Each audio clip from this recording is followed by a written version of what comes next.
यहाँहरूलाई हाम्रो यस शङ्खरापुर नगरपालिकामा फोहोर प्रशोधन गर्ने स्थलमा स्वागत छ। ब्लू वेस्ट टु भ्यालुले शङ्खरापुर नगरपालिकासँग समन्वय गरेर शङ्खरापुर नगरपालिकाको बाट चाहिँ करिब 1.5 रोपनी जग्गा हामीलाई उपलब्ध गराएकोले हामीले यो ठाउँमा चाहिँ नगरपालिकाको चाहिँ वडा र टोलहरूबाट चाहिँ फोहोर अलग अलग दिनमा अलग अलग फोहोर सङ्कलन गर्छौँ। जस्तै कुहिने अलगै दिनमा गर्छौँ, नकुहिने अलगै दिनमा सङ्कलन गर्छौँ। नकुहिने ल्याएको चिजहरू एउटा अर्कै छुट्टै च्याम्बरमा जान्छ र कुहिने अर्कै छुट्टै च्याम्बर छ। नकुहिने फोहोरहरू चाहिँ विशेषतः प्लास्टिक, कागज, फलाम, सिसा, रबर लगायत विभिन्न खालको मिसावट भएको चिजहरू अलग अलग च्याम्बरमा राख्ने ठाउँ छ। र त्यसपछि बाँकी भएको हाम्रो चाहिँ कुहिने फोहोर, त्यो कुहिने फोहोरलाई चाहिँ हामीले चाहिँ यो सेन्टरमा छुट्टै हाम्रो चाहिँ यो मसिनहरू राखेर कुहिने फोहोरलाई छुट्याएर त्यो कुहिने फोहोरलाई चाहिँ मसिनमा हालेर स्प्रेड गर्ने, खैरो, हरियो, कार्बन नाइट्रोजनको रेसियो मिलाएर एक्टिभेटरहरू, जोरनहरू मिलाएर राख्छौँ। त्यसलाई मिसाएर 20-25 दिनसम्म त्यो हाम्रो ऱ्याकमा राख्छौँ। होल्डिङ ऱ्याकमा राखिसक्दाखेरि पानीको मात्रा हामीले चेक गर्छौँ, तापक्रम बढ्नुपर्छ। हामीले त्यसबाट चाहिँ पाक्ने गरी चाहिँ मल बनाउँछौँ र त्यो कम्पोस्ट मल चाहिँ हामीले बजारमा बिक्री वितरण गरिरहेका छौँ।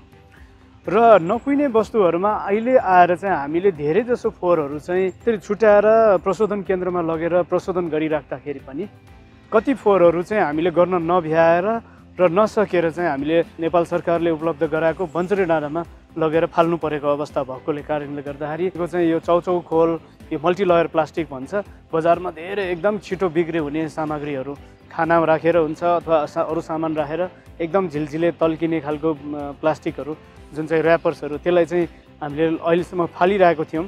तर यसलाई चाहिँ हामीले चाहिँ विशेष रूपमा चाहिँ ल्याएर सफा गरेर काटेर अलिकति हस्तकलाको क्रिएटिभ सोच राखेर हामीले त्यसलाई चाहिँ राम्रोसँग काटेर डोरी जस्तो बनायौँ र त्यो डोरीबाट चाहिँ हामीले चाहिँ फेरि लुममा राखेर हामीले तानमा राखेर चाहिँ त्यो चाहिँ कपडा जस्तो बनायौँ।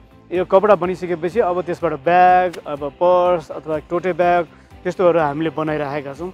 यसमा केहीलाई रोजगार मिलेको छ। नमस्ते, मेरो नाम चाहिँ सिर्जना साई। म चाहिँ शङ्खरापुर वडा नम्बर 7 सालखाम बस्छु।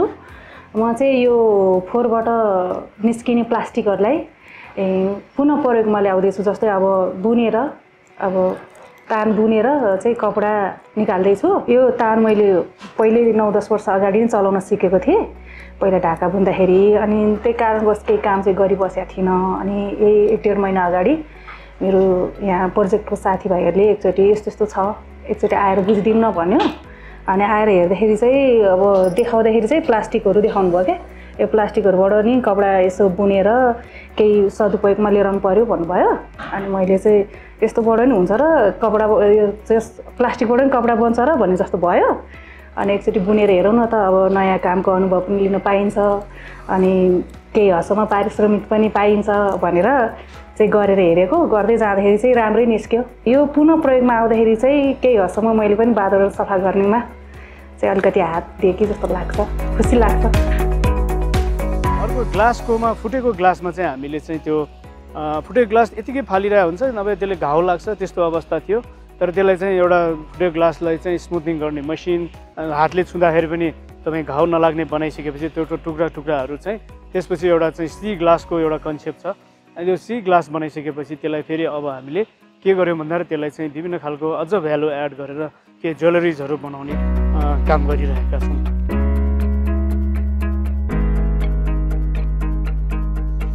अर्को चाहिँ के छ भन्दाखेरि हामीले यो धेरै जस्तो प्लास्टिकहरू चाहिँ अब सबै प्लास्टिकहरू यो फ्याक्ट्रीहरूले लिँदैन।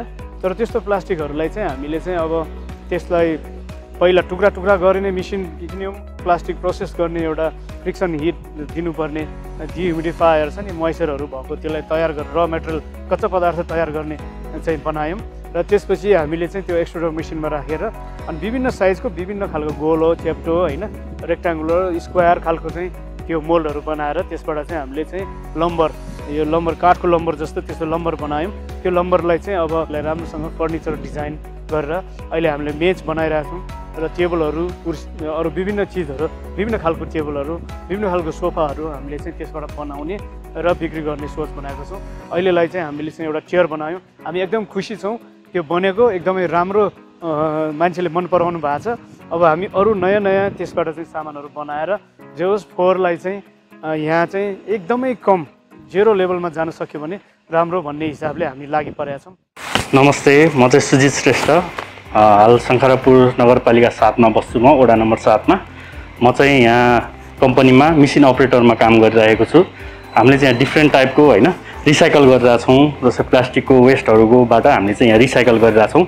डिफ्रेन्ट टाइप अफ प्लम्बरहरू बनाइरहेछौँ, फर्निचरको रिप्लेस गर्न मिल्ने गरी। हामीले अब भनौँ न कहीँ गएर पार्कहरूमा, हाम्रो नगरपालिकाको पार्कहरूमा लगेर एउटा राख्न सकिन्छ भनौँ, पार्टी पौवा लगेर राख्न सकिन्छ चेयरहरू बनाएर होइन। अब यो चाहिँ एकदम इको फ्रेन्डली भनौँ न, हाम्रो यो इन्भाइरोमेन्ट पनि एकदम फ्रेन्डली भयो, एकदम राम्रो पनि भयो, रिसाइकल गरिराख्न मिल्ने भयो होइन। अब घामबाट पानीबाट कहिले पनि नबिग्रिने चिज भयो, त्यो कारणले चाहिँ एकदम बेस्ट छ भनौँ। यो काम गरेर आफ्नो जब अपर्च्युनिटी पनि पाएको छु, त्यसको लागि पनि एकदम खुसी छु भन्नु पऱ्यो। इन्कम पनि राम्रो भइरहेछ भन्नु पऱ्यो त्यसको लागि।